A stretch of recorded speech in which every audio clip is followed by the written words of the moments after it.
Y eso te significa que entendamos que entramos en una etapa de reformismo permanente. La Argentina no tiene que parar y no tiene que tenerle miedo a las reformas, porque reformarse es crecer, es evolucionar, es progresar, es algo que nos va a generar entusiasmo, alegría, nos va a ayudar a vivir mejor, a estar más felices, a realmente compartir la sensación de protagonismo y progreso, que es lo que la gente votó ayer.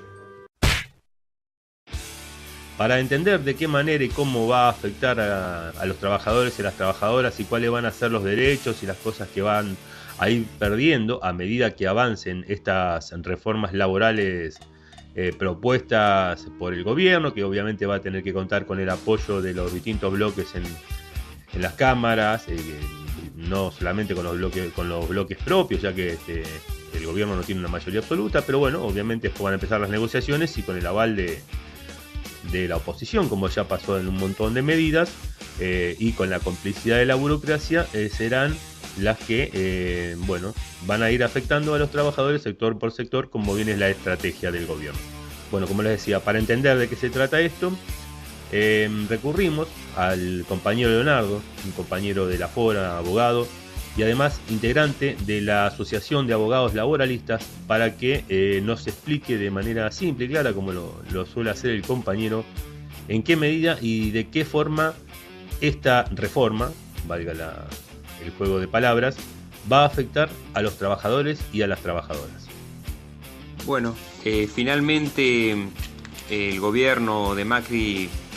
lanzó el proyecto de reforma laboral. Hacía meses que se venía ya anunciando que para después de las últimas elecciones legislativas iba a entrar en la agenda. Se hablaba mucho al respecto. El gobierno y los sectores empresariales decían que supuestamente la reforma no iba a ser como en Brasil, que era una reforma legislativa general, sino que sí iba a ser una especie como de negociación sectorial con los sindicatos, o sea que parecería como que iba a ser la reforma a través de la negociación colectiva, pero al final, nos encontramos a partir ahora de esta semana, cuando anunció el proyecto de reforma, nos encontramos que no es así, es una reforma legislativa, general, que afecta a puntos claves y fundamentales de lo que es la estructura de la legislación laboral argentina. Y claramente la finalidad de la reforma es una reforma importante, gruesa en contenido, cuya finalidad es fomentar el fraude, la precarización laboral, la pérdida de derechos adquiridos, ampliar la tercerización laboral todavía más, fortalecer el poder empresarial para poder modificar las condiciones de trabajo, flexibilizar el régimen de jornada de trabajo y de horas extras y reducir las indemnizaciones por despido. Bueno, voy a comentar brevemente, así rápido, los puntos claves del proyecto de reforma. En primer lugar, se modifica la Ley de Contrato de Trabajo, que como sabemos es la base legislativa de todo lo que es el trabajo privado, el sector privado en todo el país. Y lo que modifica de la Ley de Contrato de Trabajo, en primer lugar, es deja fuera de los alcances de la ley laboral y de los convenios colectivos a los trabajadores y trabajadoras que son obligados por el empleador a inscribirse como monotributistas. Todos esos trabajadores que facturan y que están ya precarizados, que es una forma de fraude ampliamente utilizada, con esta reforma ya se legaliza esa práctica y quedarían fuera de la legislación laboral y del convenio colectivo de trabajo. Después, se amplía la duración de la jornada de trabajo de 8 horas diarias, como es actualmente el convenio número 1 de la OIT. Las 8 horas pasaría a 10 horas diarias. O sea, se amplía la jornada de trabajo y se permite a los empresarios con el sindicato acordar la creación de un banco de horas para de esta forma poder ir permutando y compensando horas de trabajo sin tener que pagar horas extras el empleador. Y aparte, se puede ir modificando los horarios de trabajo permanentemente con este banco de horas. También se reduce gran parte de la indemnización por despido, porque se excluye del salario base para el cálculo de la indemnización todo lo que son horas extras, las comisiones, los premios, las gratificaciones, los reintegros de gastos, Bueno, un montón de rubros que son remunerativos y que actualmente se tienen que tomar en cuenta para calcular la indemnización, bueno, ya se excluyen. Con lo cual prácticamente se tomaría el básico nada más. Y después también permiten, lo que hace a lo que es despido, se permite al sindicato y a los empresarios crear un fondo de cese laboral que eliminaría la indemnización por despido, en donde el empleador tendría que aportar un cierto porcentaje a esta caja, y una vez cuando despide al trabajador, el trabajador solo cobra lo que se depositó en esa caja, que es algo similar al régimen actual en lo que es el obrero en la construcción, pero bueno, ahora sería ya un sistema general para todos los sectores, y obviamente un negociado para los sindicatos, porque esa caja, esos fondos van a ser administrados por los sindicatos junto con el Estado y las cámaras empresariales. Y después se reduce el plazo de prescripción para poder demandar, que actualmente es de 2 años, se reduce a 1 año. O sea, el trabajador tendría 1 año para poder presentar una demanda contra su empleador en caso de incumplimientos laborales. Como punto importante de la reforma, se le da, en lo que hace a la cuestión sindical, a la actividad sindical,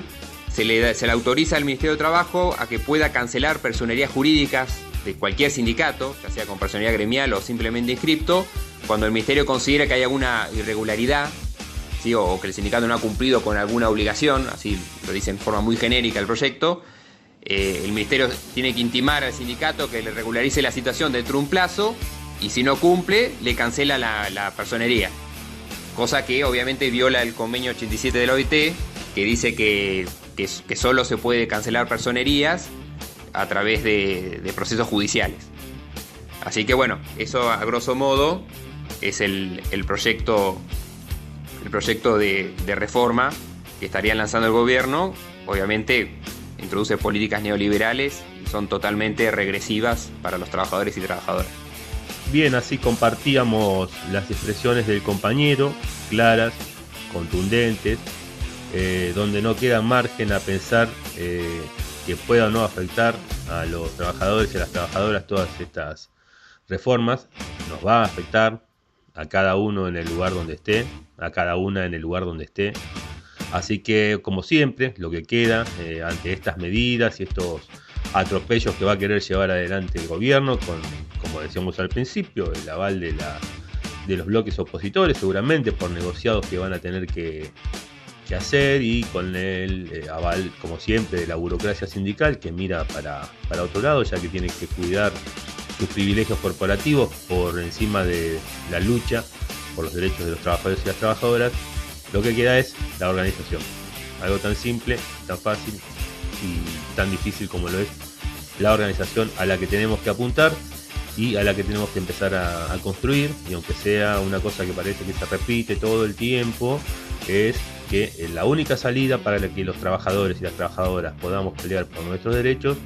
es fomentar nuevas organizaciones de base, asamblearias, horizontales, con la participación directa en las asambleas, donde no haya dirigentes, donde no haya dirigidos,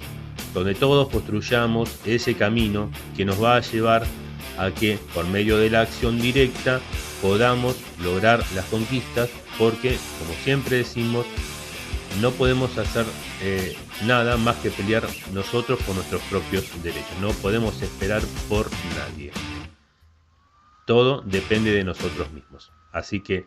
desde ya, a los compañeros y a las compañeras los incentivamos, como siempre, a empezar a acercarse a las organizaciones libres, a las organizaciones de base, a acercarse a la fora, a acercarse a donde haya un núcleo de compañeros que intenta plantear y organizar una alternativa distinta para enfrentar esta realidad que nos va a ir afectando cada vez más. Desde ya los invitamos a participar, y acá, si no nos organizamos, no va a haber otra alternativa más que quedar atrás de todo esto y bueno, ser las víctimas pasivas de los avances y los ataques del Estado a través de sus gobiernos y de las medidas que van a afectar a la clase obrera.